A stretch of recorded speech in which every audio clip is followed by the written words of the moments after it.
Hey guys, Edgar with Guardian Arms, and on this video I'm pretty excited about what we're going to document. This weekend we are going to be working with a father-son combination out of Eastern Washington. Chris and Josh are coming to hone in their skills a little bit with us, and the exciting part is that this will be my first time working with an individual with disabilities. Josh is 15 years old and suffers from Sticklers Syndrome. I'm not going to pretend like I know a lot about the syndrome, but my basic understanding is that it's a disorder which affects connective tissue, and because of that it causes arthritis and some vision problems. So I'm hoping to identify any areas where Josh might struggle, if there's any areas where Josh will struggle at all. Just because Josh has this condition, it doesn't necessarily mean that it's going to affect his shooting. However, if it does, I hope to come up with adaptive techniques to improve Josh's shooting and get him going, shooting to the best of his abilities. If there are issues that are identified and I cannot come up with an adaptive measure for Josh, I would like to document as much as possible and identify areas where Josh struggled that might potentially be corrected by, let's say, like a physical therapist. There's the possibility that Josh can improve certain areas through prescribed workouts by a licensed professional. Or if it's a vision issue, maybe talk to a licensed eye doctor who can prescribe a better set of glasses or maybe a different lens. Possibilities are endless. What I find most interesting is when Josh's mom, Cynthia, called to set up training. She asked me if I had ever worked with an individual with a hindering disability. I quickly realized that I had not. I've been doing this for 12 years, and Josh will be the first student that I train with who has the use of a wheelchair. I'm not sure if I mentioned this before, but Josh has a wheelchair because his pain doesn't let him stand as long or walk as far as he could had he not have this disability. While talking to Cynthia, I realized that I had never thought of training an individual with disabilities and helping them overcome anything that might hinder them. And I had a conversation with her, and in the conversation she agreed to let me talk about Josh's conditions in hopes that the documentation that is taken during this video helps motivate somebody out there who might have a disability, who before this thought that training for them wasn't available. There are plenty of reputable instructors across the country who are very knowledgeable and can help you find adaptive training or create adaptive training for you so that you can achieve your end goal. Alright guys, see you on the range.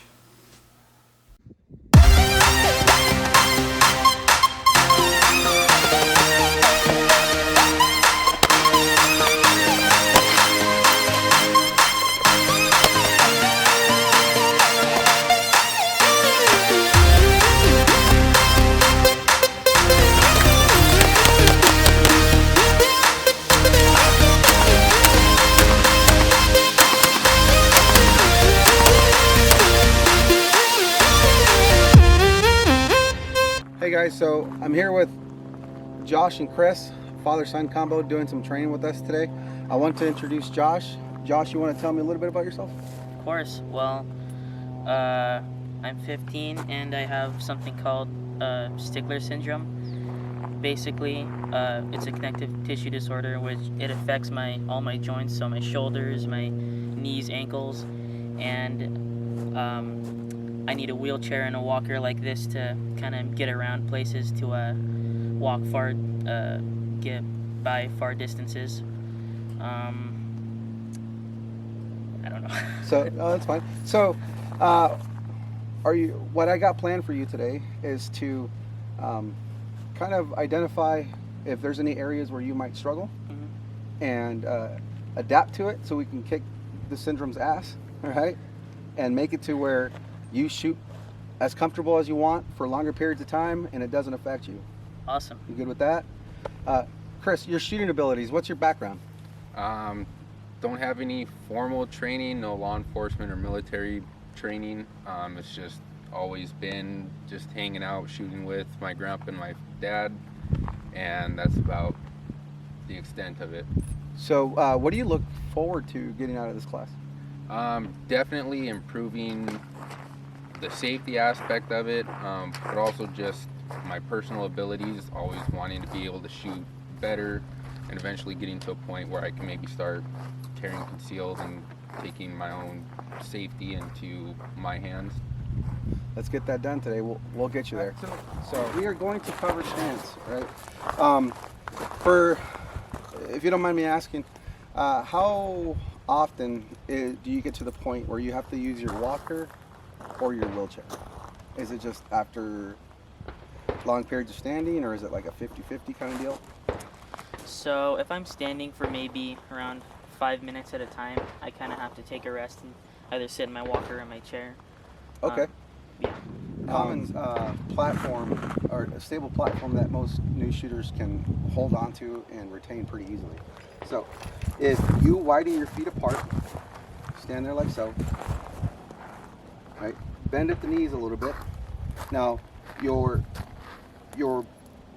dominant leg needs to come back just a tiny bit of your weak leg, just like so. Now your feet are shoulder width apart. You're bent at the knees a little bit. You're gonna want to lean forward, right? Now here, what does this resemble? Triangle. Right, almost, right? If I put my hands out like so, looking down, it looks like a triangle. Mm-hmm. But from here, Oh fighting yeah. stance, right? Present a firearm. There you go. Now, if your brakes weren't on and you fired, don't anticipate it. Let your body absorb it. Is this comfortable? Yeah, mostly, yeah. For the most part? Mm-hmm. Okay. Now, I want to test the theory. I want to see you scoot your butt back as far as you can into your chair, and then lean forward. Lean into it. Just like that. And then present a firearm. Does this feel more stable? Yeah, that's a lot more stable. Okay. So all I did was apply the same body mechanics that you would have standing in a combat stance or an isosceles stance from a sitting position. Okay. So instead of, you know how when you were standing, I told you, stick your butt out a little bit, come forward, right? So that your body can be more stable and, have that better balance. Yeah. Same thing. If you, And kind of like that. yeah. So I feel like you're a little unstable. So Yeah. let me revise that. Bring your butt back as far as possible while still feeling comfortable with your feet planted on the ground. Okay. So get to that good medium. One key thing, Yeah. whenever you're working or manipulating your weapon, something to remember, attach your magazines always to your non-dominant hand side. Okay. That way whenever you draw or you change mags or whatnot, you don't have to move that gun back and forth. You have that gun in your strong hand the entire time, and when you go to drop a magazine or pick a new one up, you're coming out of your less dominant hand. Start to control your breathing, take up the slack on the trigger, and when you're ready, press that trigger through nice and smooth and follow through. Okay. On you, whenever you're ready. Okay. Racing, what it does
that oxygen flowing through you.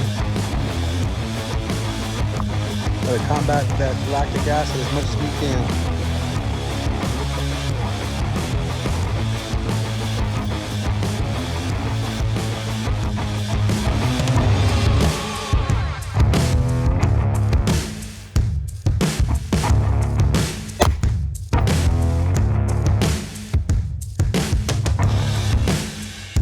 Making me very proud.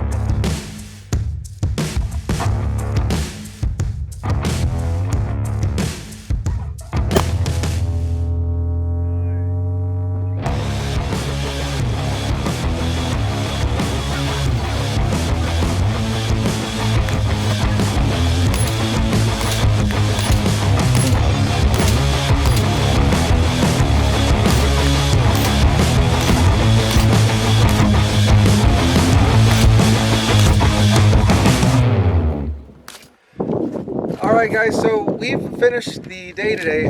We finished our training. We've been out here about five hours now, and we were able to get some great stuff done. For Josh, we were able to identify some seating positions and how we can modify his stance with the use of his wheelchair. We also, let me look at my notes here. We also identified that Josh, after a while, has a little bit of a problem with grip strength. And even though there was a little bit of pain in his hand there, Josh pushed through and performed phenomenally. That being said, like I've said before, I'm not a doctor. However, going off common sense, I think that Josh doing some grip strength training, maybe through prescribed by his doctor or a licensed personal trainer, we might be able to achieve some good traction there.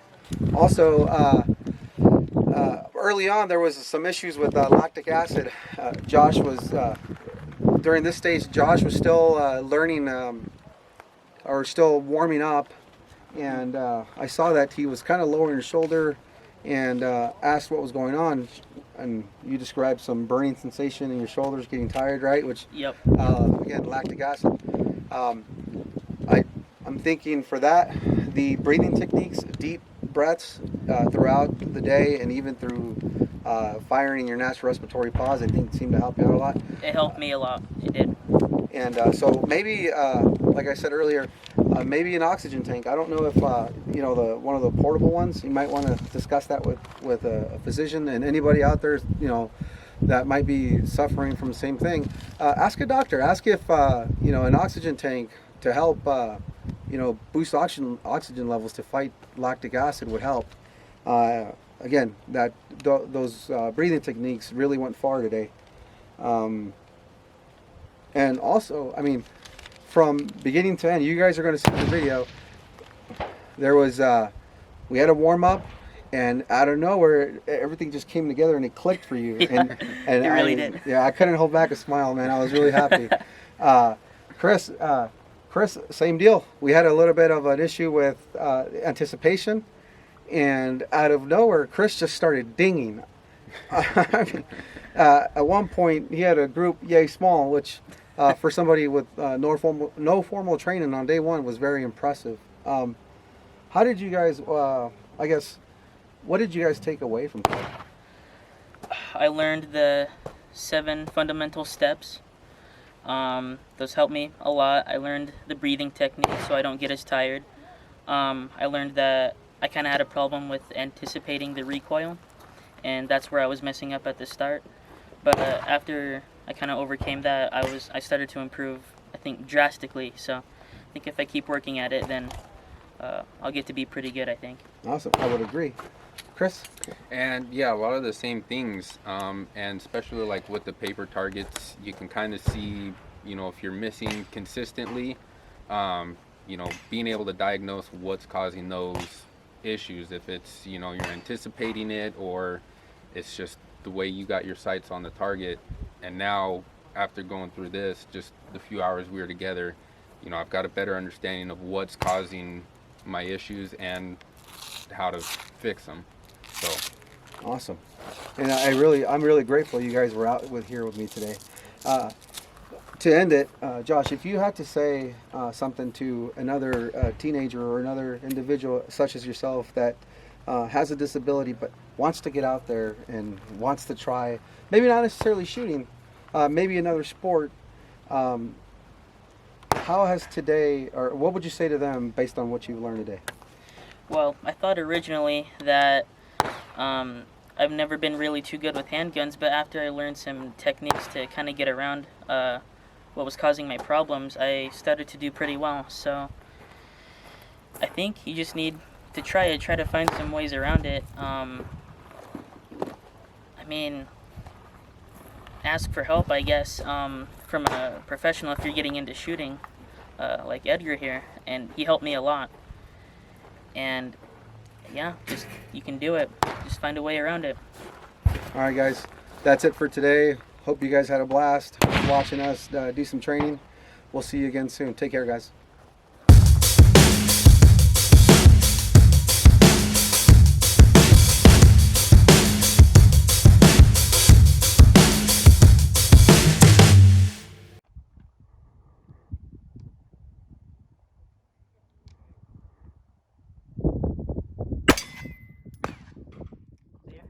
Alright. You know that's about 15 yards, right? It is. Yeah. Good job.